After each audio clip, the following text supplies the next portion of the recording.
Good morning.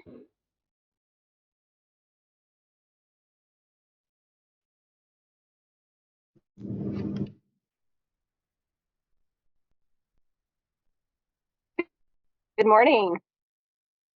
See lots of people joining.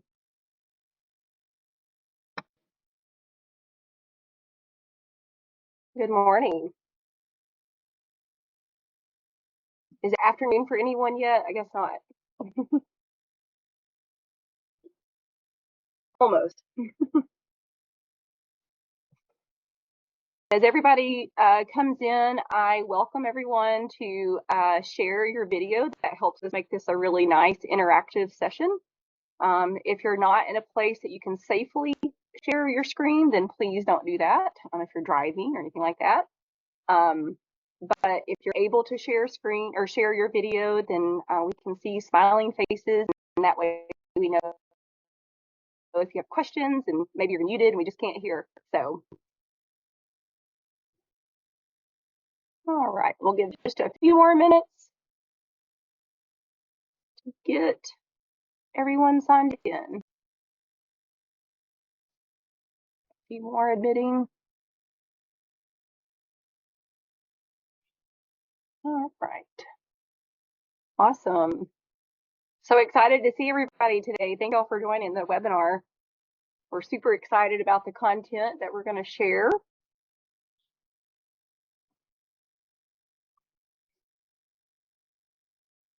And we want you to be able to ask questions. So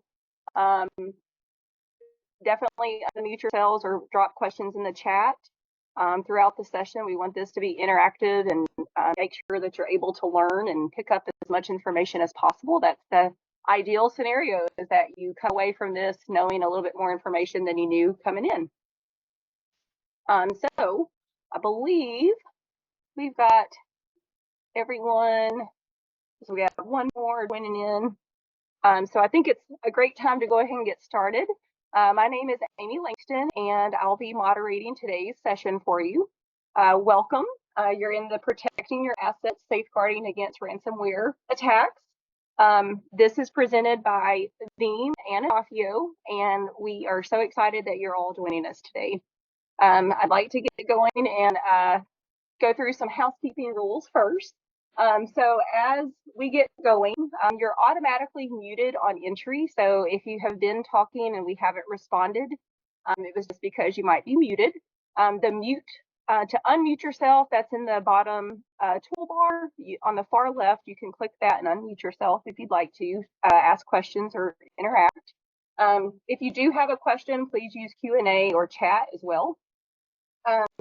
We will provide recordings to these presentations after to all registered attendees, and the webinar is going to be recorded. All right.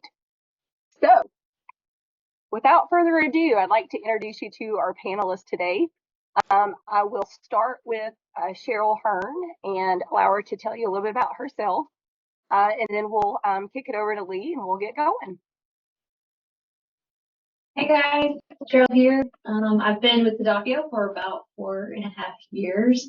I'm the Director of Cybersecurity. I've done everything from virtual CISO consulting to incident response and working from enterprise environments to smaller organizations with different budgets that they have in mind for cybersecurity. So really passionate about helping our clients achieve their needs in cybersecurity space and protect themselves from the threats that are out there. Thanks, Cheryl. Joseph? I'm Joseph Dunn. I'm sales engineer for Adafio. I've been with us for about 5 years now. I have about 25 years of consulting system engineer work behind me. So I'll be talking for professional services projects around this information and answering questions as I can. Thanks, Joseph. And Justin? Hi, I'm Justin Hicks. I've been with Adafio for about 2 years now. I'm on the data retention team, and I'll be here to answer any questions and to speak to Adafio's role in data retention and protection. All right, Lee.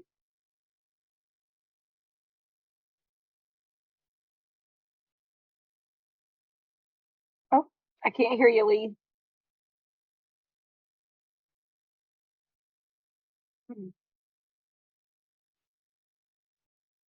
I know we could hear you earlier, so. All right, let's try Yep. this. Can you hear me okay? All right. Sorry about that. Yeah, so Lee Rivas, I'm here with Veeam. I'll keep watching this backup since then. I'll let you know. Looks like it's taking its sweet time. So.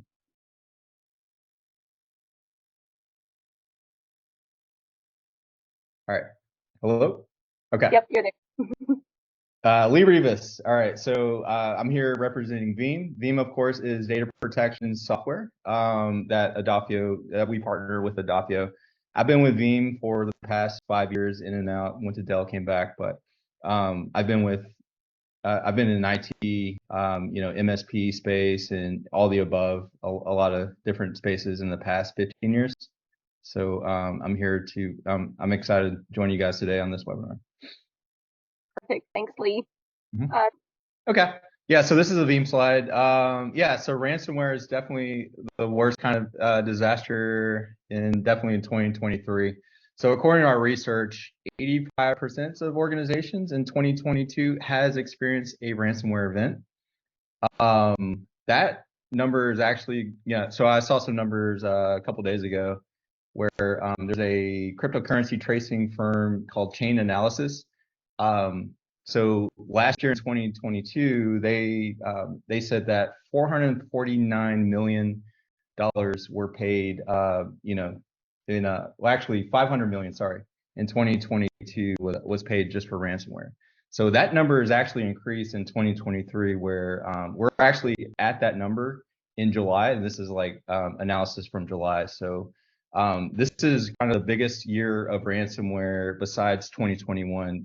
It reached almost $1 million. So we had kind of a down spike, and then we're definitely seeing that number increase. So, but the most alarming number is 16%. So 16% of organizations were not even able to recover, or were able to recover, sorry, from a ransomware event. That's a very small number, and that's very concerning. So, and then 25% of organizations paid the ransom and never got their data back. I mean, we're talking about criminals. We're talking about, it shouldn't be a shock that, hey, they're not going to they got their money, kick rocks or whatever, or the encryption key that they kind of present back, maybe it doesn't work. So there's all types of scenarios there, but all right.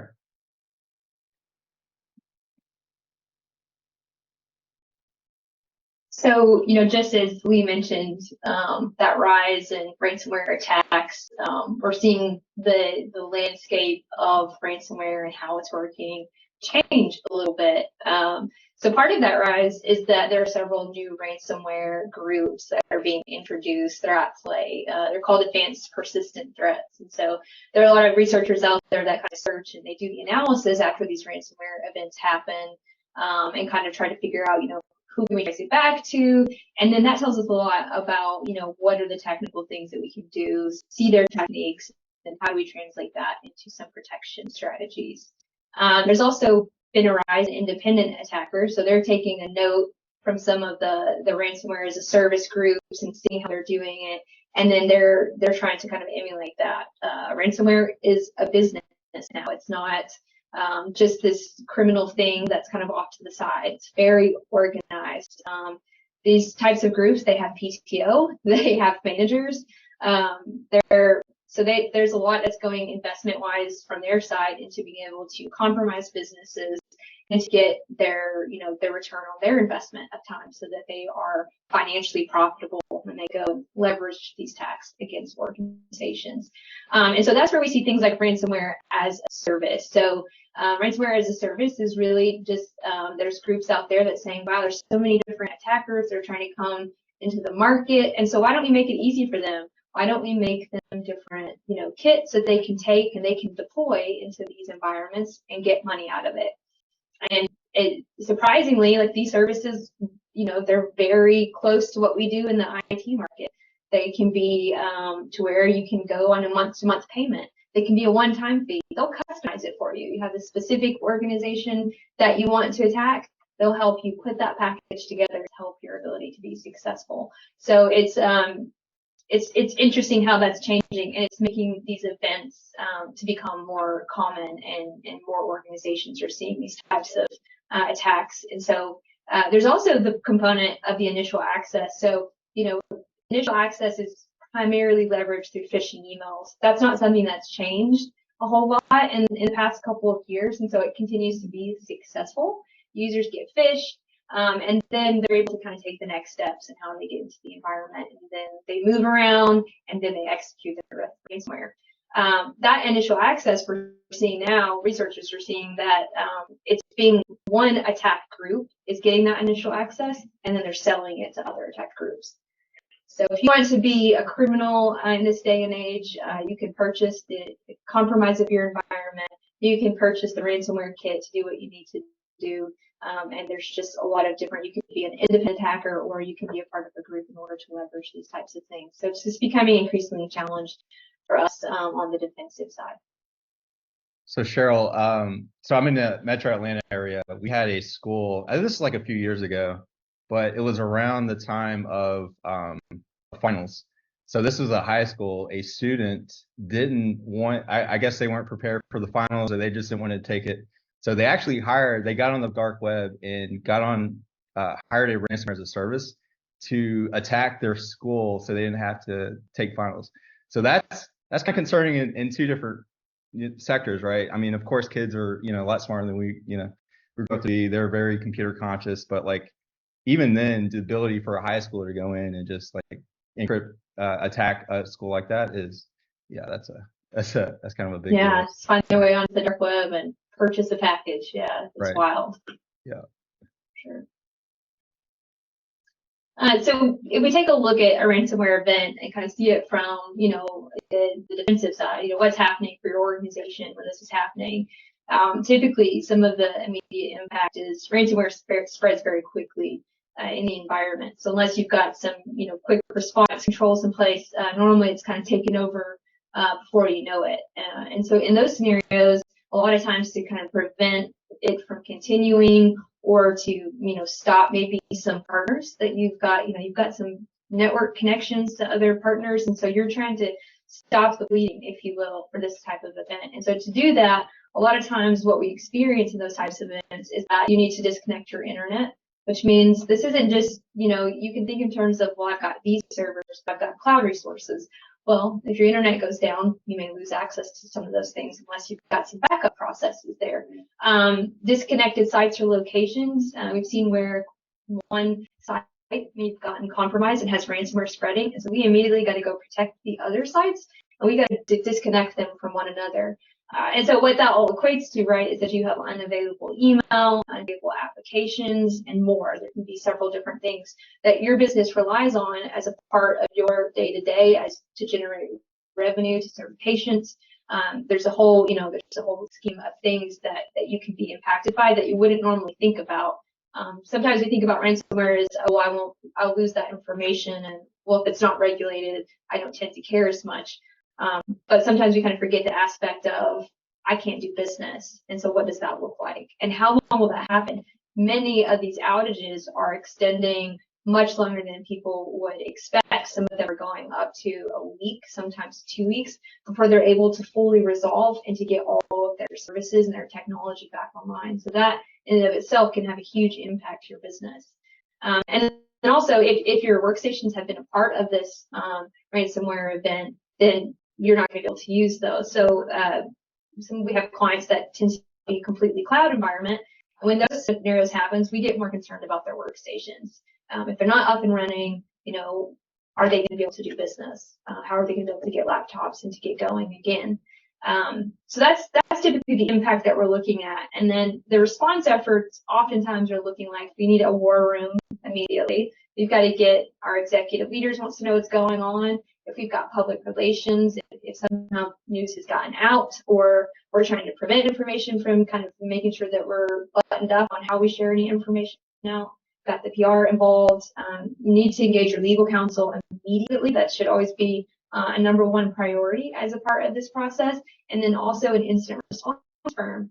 If you've not previously engaged an incident response firm, you could have to go through the process of getting a contract signed, and those things take a little bit of time when time is really important during these events.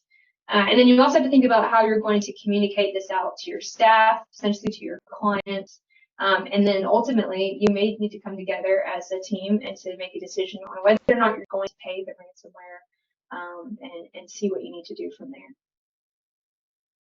I think that's an excellent point about considering the setup time to work with an incident response group, because we all know that often legal counsel wants to review those documents, and that can take process, and if you have to make amendments. So that's a great point to make in how you approach that.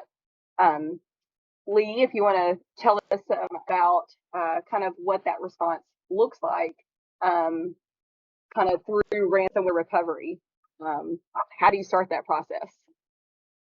Yeah. So as everyone knows, ransomware is a little bit different than just a, hey, I have a corrupted file, I have a deleted file, I'm going to restore that and put it back to production, or a corrupted VM, right? So ransomware is a little bit different. If you want to click through all of these, I can just kind of talk through all these. So ransomware attacks a little bit different. They're definitely going to hit you at an unopportune time. So let's just say you and your daughter bought some Taylor Swift tickets. They were $10,000 a piece, and you want to go to enjoy that on a Friday night. That's probably when that's going to happen, right? So you have a limited staff, and actually, so from a ransomware perspective, as pretty much everyone does now, I mean, it's just they're laying dormant. They can get injected by a phishing activity or whatever, where they find some domain credentials, and then they use those domain credentials. They start scanning your network to where they're like, okay, so we can go ahead. We have everything we need to just go ahead and execute this ransomware event whenever. So they're probably going to pick the most opportune time, right? So with that, yeah. So then they encrypt your file share, your network. They can encrypt your VMDK files with your VMware, VMs, whatever. So once that happens, the response time is basically it's gonna be two things, right? So first, FBI is gonna be, or at least the local law authority, FBI. It depends on kind of how big you are, right? They're gonna get involved. So that means, hey, it's not just a file over recovery. It's not just a VM recovery. We're actually we're having to kind of adhere to all these different entities of law enforcement to where they can kind of analyze. And the biggest one is, if you're using a cyber insurer, they're going to bring their guy in. It could be a third party, it can be someone representing them, it could be someone representing you. But hey, it could take, and we've seen instances where it took a month, it took 2 months. They basically put the tape around your production environment, where like, hey, you can't touch it. We're doing our thing here. So that's kind of a bad thing. That means your business is gonna be down for quite a long time. And of course, the cyber insurer incident response team, they're gonna look for things. Hey, did you use MFA? Did you use 321? Right? Do you have immutability? So they're gonna look for ways to not be able to help you out, right? So, and then, yeah, so that's kind of the biggest takeaway there, right? Just really critical, whatever your recovery plan is, that you think about where the location is going to be where you restore, right? So, like I said, your production environment's taped off. And yeah, so how can we recover? So we'll kind of talk through that in the next slides. So this slide, yeah, so this kind of introduction of kind of the 5-layered security approach of how Veeam, talks about security. So, we'll talk about multi-layered immutability, the fastest recovery options, complete data mobility, monitoring, we'll definitely touch on that, and then automatic recovery verification. Next slide. Yeah, so this slide is kind of, it's, so Yeah, it's important to kind of just point out right away. Veeam is a huge proponent of the 3-2-1 method. That's always having 3 copies of your data at all times. So you got your production copy in production. You have your backup copy, right, on maybe 2 different medias. So it's kind of important to have 2 different medias. So if you have a media that's like 2 of the same, that's easily hackable because you hack one, now you can hack the other, right? So 2 different media is important. And what's most important is having that one offsite copy. So for that example of my production site is under forensics. It's got the red tape around. I have an offsite copy that I can restore from to wherever I need to. And then we introduced the extra 1 and then 0. So making sure, again, it's offline, it's off, it's air gapped or immutable, right? So we'll definitely talk about that. And then verification, making sure that there's 0 errors once you need to be able to restore. So we'll definitely talk about that too. Next slide.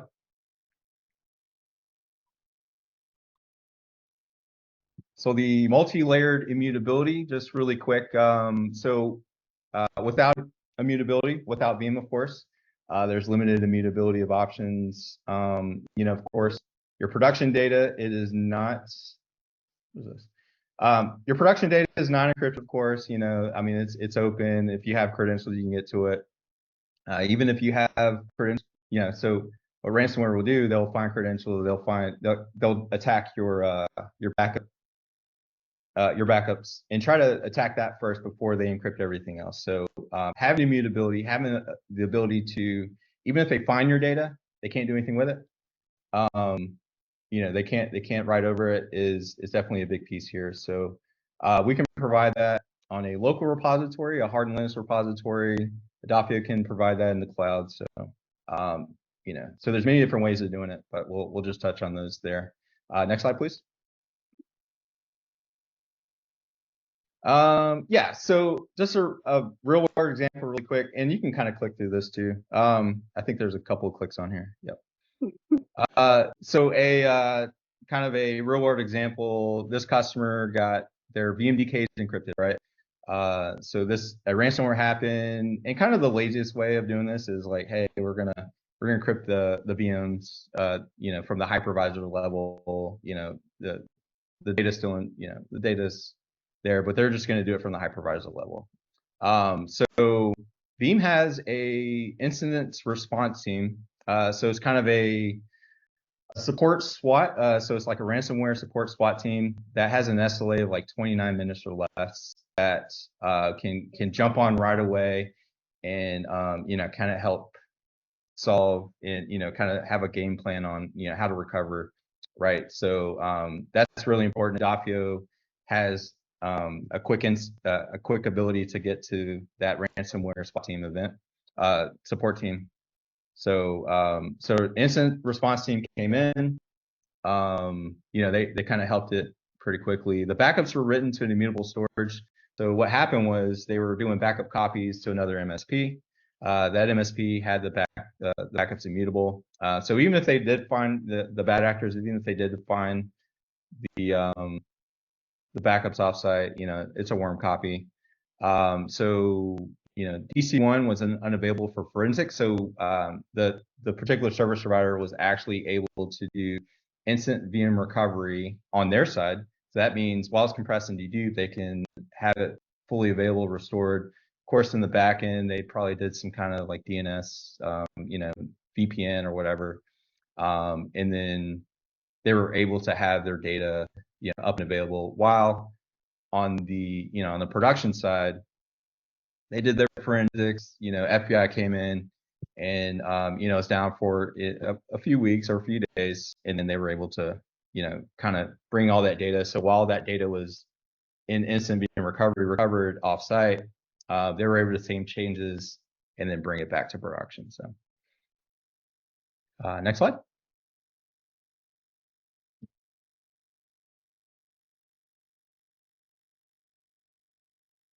So like I said there, that kind of brings me into this slide here where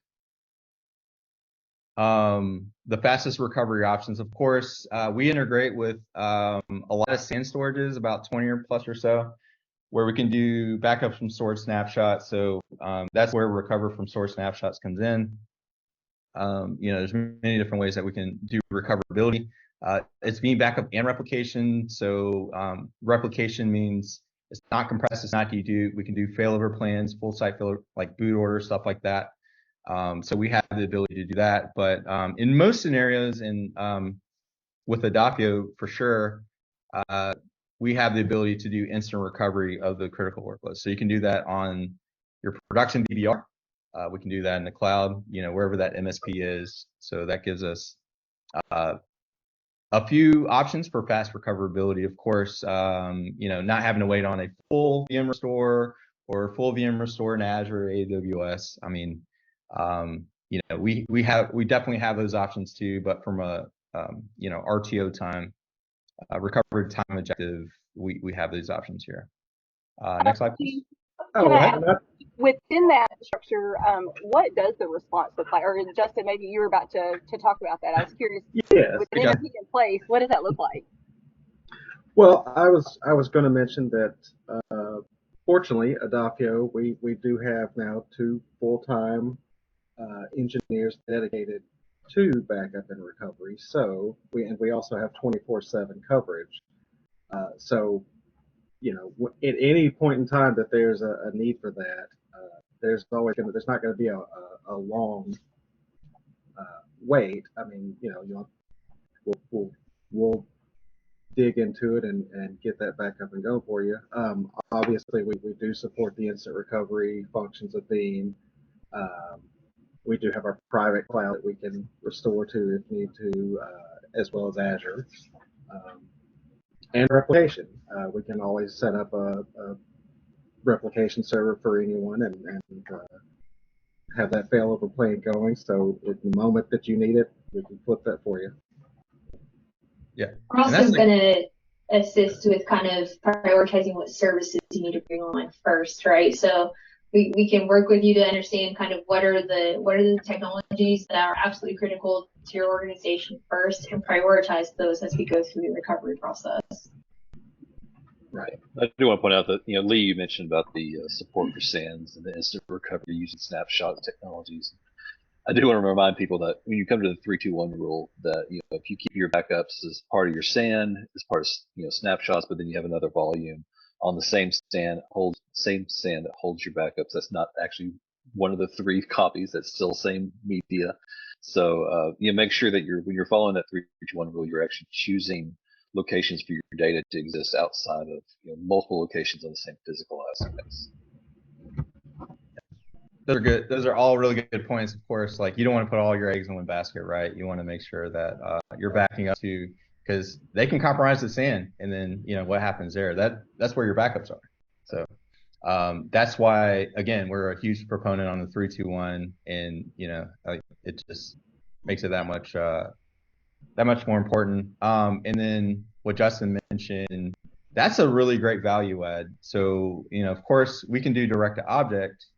But you still have to have your VBR, your local VBR, to initiate or restore to Azure, or restore to AWS. But when you partner with a service provider to be able to do those things for you, and let's just say you don't have a backup server, right? The other really great thing about Veeam, and I think I'll touch on this on the next slide, is our backups are portable, so they can use those backups, they can convert them. So if it's a physical server, they can spin it up as a VM on their side and have it available for you while you have to do the things that you do on your production side. So partnering with a partner that has the ability to do those types of things, which you really can't do in a lot of the public cloud scenarios, is definitely a good value add. So. All right, and next slide, please. Wait. Did you pass? Hold on. Did you get data mobility? Fastest recovery. Hold on 1 second. Comprehensive. Yeah, I think you. Yeah, there we go. I got my on you. I got my slides right here, so I'm like, hold on. Yeah, because this is my most favorite part. This is my most important favorite slide, is the data mobility. So when you convert a backup to a VBK file, that's Veeam's VBK, that's a full backup, when you do that conversion, that means it's a portable, it's portable to where you can spin it up wherever. So it doesn't matter if it's a physical server, doesn't matter if it's an instance in AWS, Azure, it's a VM, Hyper-V, whatever, whatever the image is. When we convert it to a VBK, we have all the metadata attached to that actual backup server. So that makes it totally portable. So Veeam is really great, in the field. It's got a really big reputation on using, MSPs using it to for portability, so they can kind of migrate data from a customer production to their site. So it's a really great data mover. But when you convert that to a VBK, that means if it's a physical server, you can spin it up in VMware, you can spin it up in Azure, you can spin it up whatever hypervisor that Adafio has on their side, right? So it makes it fully portable, fully mobile to where we can do those types of resources. So when we mentioned in the beginning, the forensics of that ransomware event where they seal off production, that's really important, right? So a lot of other backup software solutions, they'll have an appliance that you have to have where the appliance has to live on the production side. And then two, not a lot of software companies have the ability, if you lose the backup server, you lose all the metadata. So that means like your backups are kind of, they're not usable until you bring up that backup server. So having that portability, having the metadata, and the ability, so if that backup server is totally gone, it doesn't matter. We still have everything we need in the backup file to be able to restore to anything. And it doesn't matter, again, if it's physical server, we can restore to Azure. So that complete data mobility is very, very important. And I think that's where we shine there, of course. Is that something that, I guess, at Adafio and as an MSP, how can y'all support with that backup in the server storage? Is that something that we can offer at Adafio? Justin? Yep. Yeah. Or Joseph? Absolutely. Whenever we do our standard setup, we always make sure that we have that offsite copy as well as the metadata. And we also push for doing offsite copies to Azure because that does give us that flexibility to where if we needed to restore and say the client doesn't have the infrastructure to set up VMs, we could always restore to an Azure VM or something.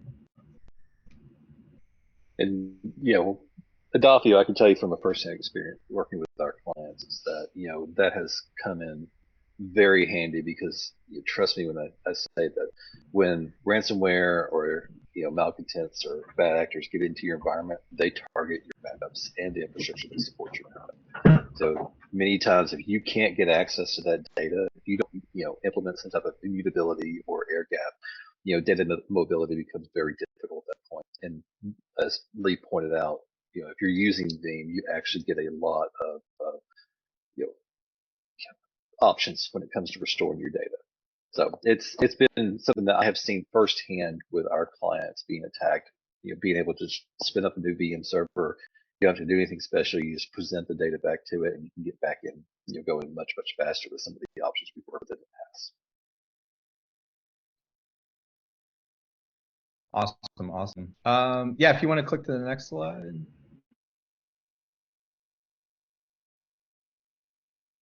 It should be the next page. Did it load? I think it should be. It is. Yeah. They all look the same, or all from those 5 slides. So yeah, I'm with you on that. It's kind of so. All right, let's talk about monitoring. So Veeam, as part of the suite, has of course the VBR has a lot of good monitoring capabilities. It has a lot of like real-time metrics and data that you can kind of look at and make analysis on. But did you know on the suite we have what's called Veeam 1. So Veeam 1, on top of everything I just mentioned, gives you the ability to do a lot of monitoring, not only on your backups, so on your whole backup environment. So it actually looks at like your whole your hardware, making sure anything's spiking there, your storage, right? We even have alarms based on suspicious incremental backup size, right? So that means if you're under a ransomware attack, and so they encrypt all your file shares or a bunch of folders, whatever. So then when the next backup runs, that incremental size will be quite large because there's a lot of changes. So then that increment will be very large. So Veeam One can provide the ability to say, actually VBR has that on a line thing too, where it says, hey, you have what's called an suspicious incremental size. So you could be subjected to ransomware. So that you get that alarm, and then you can kind of just make sure turn everything off and make sure that you're not hit by ransomware, right? And also in Veeam One, not only do we have full insight to your backup environment, but we can plug in your VMware environment, your Hyper-V Nutanix environment, where we can fully monitor all the VMs from the hypervisor all the way down to the data store, right? VApps on whatever. So we can take a look and we can set alarms based on suspicious, so let's say you have a high spike in CPU, you have a high spike in RAM, you have a high spike in data store IOP, writes. That could mean that you're under attack as far as a ransomware event. So when ransomware goes in and they start encrypting all of your files in your data store, there might be a spike in CPU, but there's definitely going to be a high spike in data store IOPS. So that probably means we can set thresholds. So we can set a threshold on 80%, whatever, and then throughout a particular period of time. So let's just say 30 minutes or something. So if you have a high spike in data store write IOPS for 30 minutes, you're probably under attack for a ransomware event or something else is going on, right? But you can get that alert, and you can check on it right away to say, hey, what's happening? And you can kind of do the forensic yourself. On top of that, in Veeam One, you can put a script in that says, if I get this threshold, if I get this alert and it meets this threshold for this particular amount of time, I can get as paranoid as I want to. I can turn off the VM. I can turn off the network. So I can do particular things in lieu of just running around and just unplugging stuff from the network physically. You can automate that whole process in Veeam One. So that's really cool. But comprehensive monitoring, and the sky's the limit with Veeam One. That's just kind of a small set of what you can do. Veeam One is fantastic. We've used it. Veeam One is everywhere. Yeah. At the end of the day, when it comes to a cyber attack, it is speed to detection, and the faster you can understand that something is happening in your environment, because it can happen for days without people knowing if you don't have the right tools in place. So, backups is a fantastic indicator of something that's happening in your environment. And then toss on top of that the Veeam One with the monitoring, pulling analytics from your virtual environment, from your hypervisors. It makes it much, much easier to actually detect those attacks in real time. Yeah. And we'll cover kind of the last slide, I think, is the NIST cybersecurity framework. So all that kind of plays into this last slide where, we're talking about different components and different ways of protecting our data. So we'll talk more about that, and it kind of all just plays in. So be ready. All right. So automatic recovery verification. So no one never gets in trouble for not backing up. I mean, you can back up 50 times a day, who cares? But if you don't have the ability to restore, that's where you get in trouble, right? So we have the ability to test our backups, test our data to make sure that they're that they're recoverable, right? So we have a few different ways of doing that. We can do that automated, of course, with automatic recovery verification. That's called Sure Backup. Actually, click over to the next slide. This kind of illustrates that a little bit, but we get the point here. Recovery verification. So so with Sure Backup, we have the ability to create what's called data labs. So it's kind of like an isolated bubble in your environment. So it's VMware Hyper-V in VMs from that scenario. But we have the ability to automate testing. So this isolated bubble, we can add a bunch of VMs together. So think of the ERP system. You have your IS server, your database, even your domain controller. You can test all of those VMs together to make sure that they're talking to each other, but they're totally isolated from the network. So not handing out IPs or affecting DNS. But in that isolated bubble, we'll do some verification testing, make sure that that VM is fully recoverable. So we'll power it on all the way, pinging the ports, making sure those services are running so we can identify what certain ports or services are running, and making sure that it's fully recoverable. On top of that, we can do malware testing. So, yep, there we go. So in this, so it kind of just, like it says here, scans for viruses, viruses detected, and we can kind of do things from there. But we can use the antivirus. So, for example, we're backing up for 30 days. We schedule this Sure Backup to run every Saturday. So what you can do is update the definitions of your antivirus, and that'll happen on your backup server, right? So we can use a backup server, mount server, wherever that antivirus lives. Update the definitions. So we're actually scanning for viruses with the latest definitions that it might not have catched 30 days ago, like if you have a backup from 30 days ago, right? We're scanning with the latest definitions, and then it tells us if it found anything on top of that. So making sure it's fully recoverable first, from a VM perspective, image perspective, all the components are working, and then 2, making sure that copy is clean from ransomware with that, with those latest definitions, and that's called Sure Backup. But we can also do this at any time, right? So anytime we're recovering, or a server or a VM, whatever, we can run what's called secure resource. We can scan that backup before we restore it to make sure that we absolutely know it's not infected, and then we bring it back to production. So before we bring it back to the production, we definitely want to make sure it's clean. So this gives us not only recovery verification, but real-time verification before we restore anything. So we can automate that or do it in real time. So what I alluded to earlier is the NIST cybersecurity framework. NIST, if you guys aren't aware, sorry, the National Institute of Standard and Technology. So this is a security framework. And I used to work on the SLED and bedside, so I used to have to talk about this a lot. In the NIST cybersecurity framework is 5 pillars: identify, protect, detect, respond, recover, right?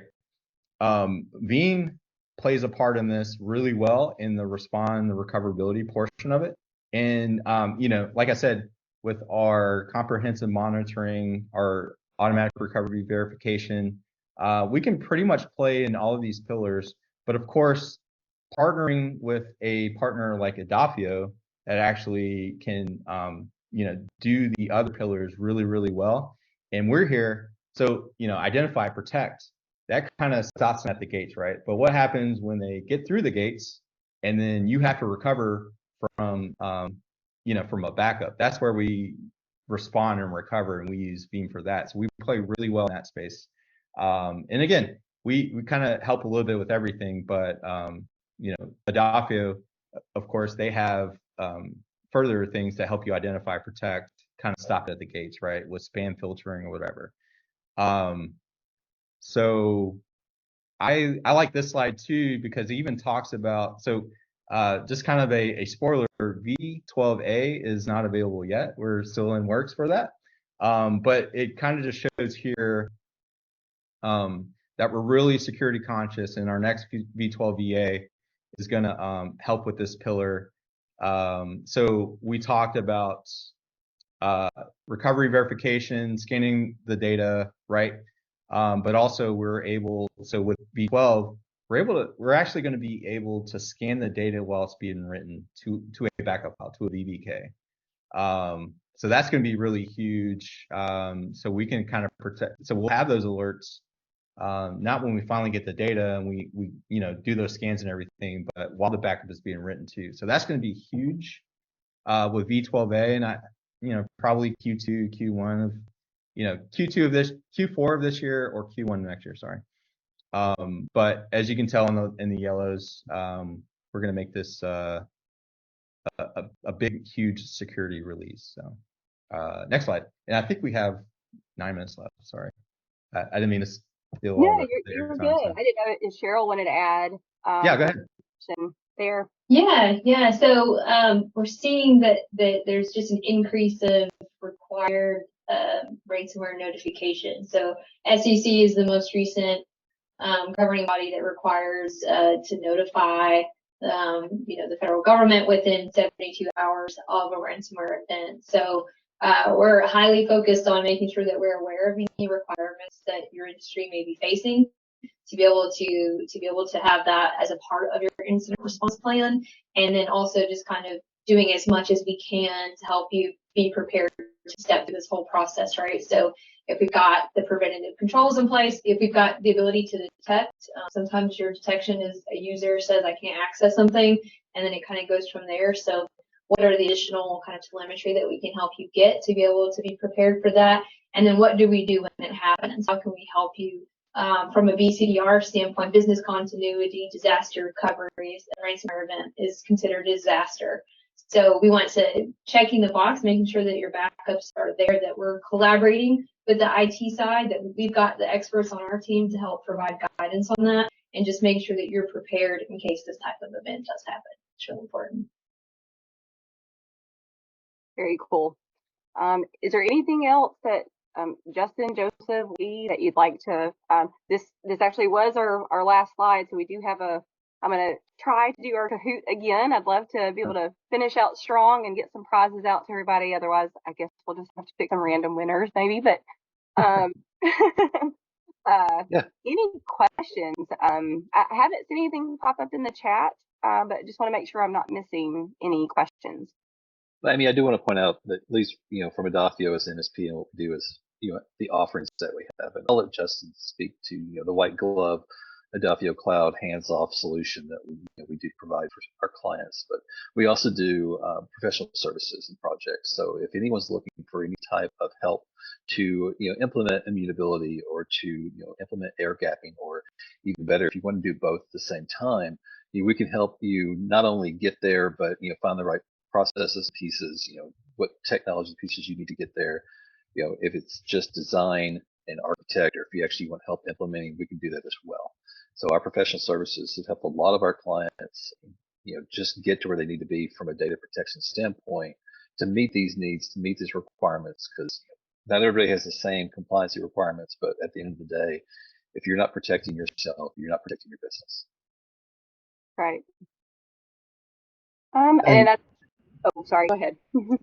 I was just going to tack on to what Joe was saying is we do have a standard offering for backups, but certainly if that does not fill your needs, we can customize that. We can set up private cloud, any number of things, and we can work with you to get your needs filled.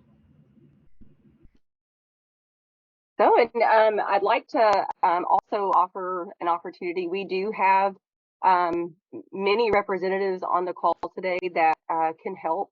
If you're an existing client of Adafio and you're here today to learn more about this Veeam service and what backups can do for you, especially in a recovery situation with ransomware, we can drop some emails in the chat if you'd like to reach out to one of our representatives directly.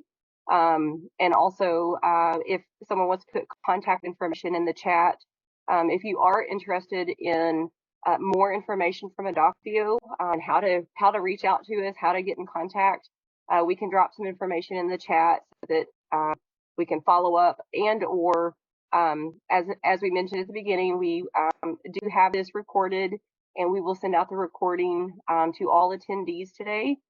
And that's just another opportunity. Maybe today is not the day that you want to make a decision, but you'll have this information in your back pocket so that when you are ready, you're ready to take action. I'd love to point out, I learned today, consider the time that it takes to set up. Not only if you're going to work with an MSP provider such as Adafio, or if you need to put into the process of identifying someone that can help you with recovery efforts. As Cheryl mentioned, that process can take time, and not to sound like the awful, scary person, but We know that ransomware is real. We know that it happened. And again, we were talking today, it's not when, it's not if, it's when. So being proactive is the best way to develop resiliency against these attacks. So I'm going to stop sharing the presentation and see if we can try this Kahoot again. Before I do that, anybody have any last questions, thoughts, ideas? Anybody want a voice that you learned from today? Feel free to drop in the chat as well.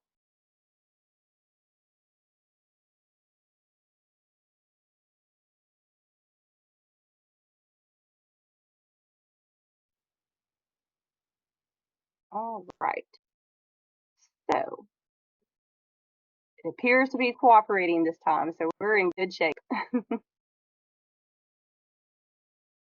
I'm going to get our first questions too. We're going to do both Kahoots because I want everybody to be a winner today.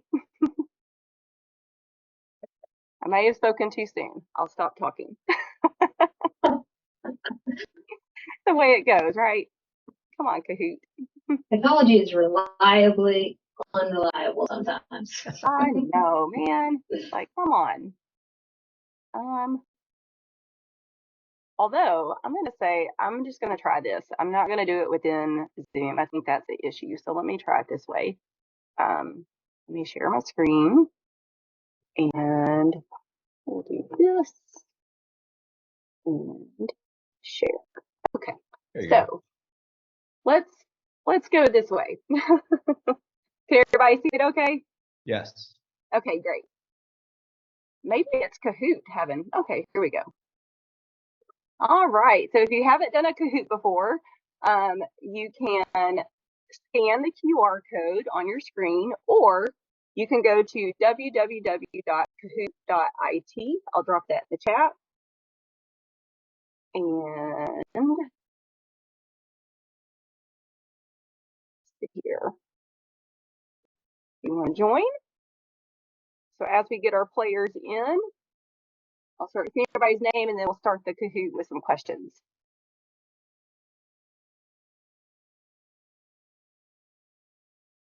All right, Cheryl, woohoo! Woohoo! We got some players.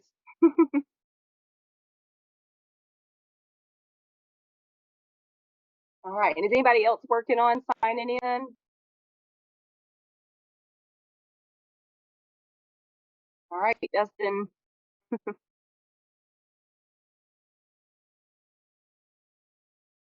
Oh, nice.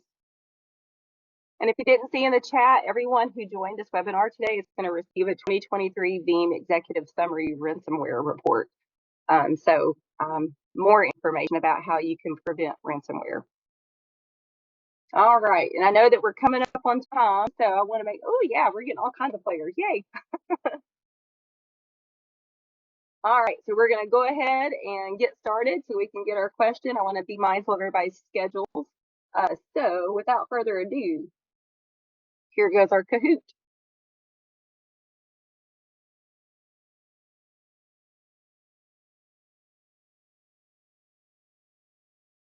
All right, what % of businesses believe that significant improvement is needed between cyber and backup teams?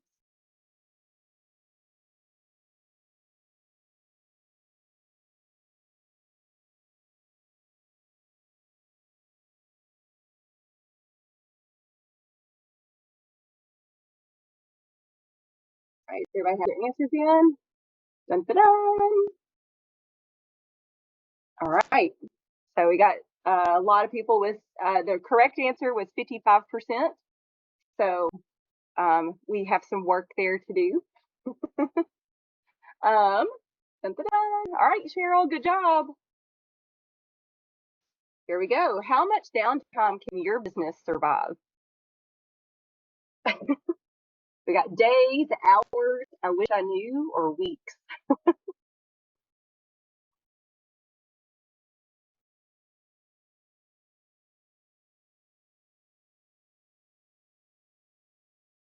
Hours. All right. So, and just for the record, do we have information?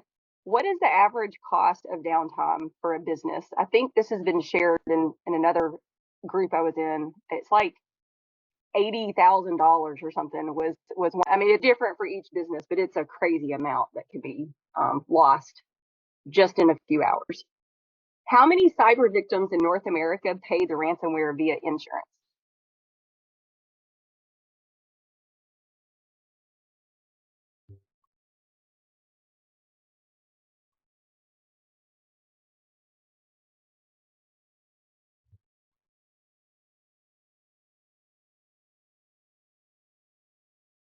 All right, so, and our correct answer was 75% paid that ransomware.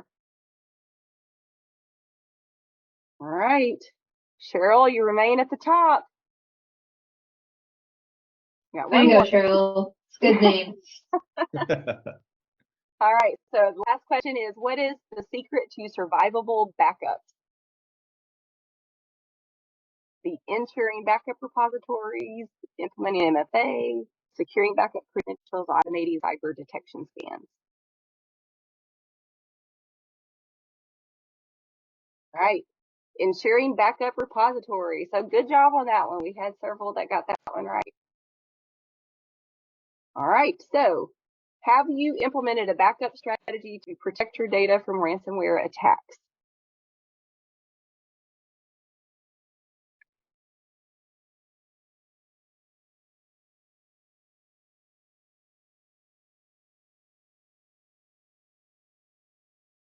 All right. So I think that's the last one. Good job, James. Allie. Dun, dun, dun. All right, Cheryl. So great job to everyone who participated. I know that we're over on time. So what I think we can do, are we okay if we select 1 and 2 here, and we'll get a prize out to the winners. So I want to make sure that we're mindful of your time and that we can get you back into your normal routines and day jobs. I know that everybody's busy. So again, thank you so much for joining today. We appreciate your time, and we hope you have a great day. Thanks for joining everyone. Thanks, everyone. Thank you.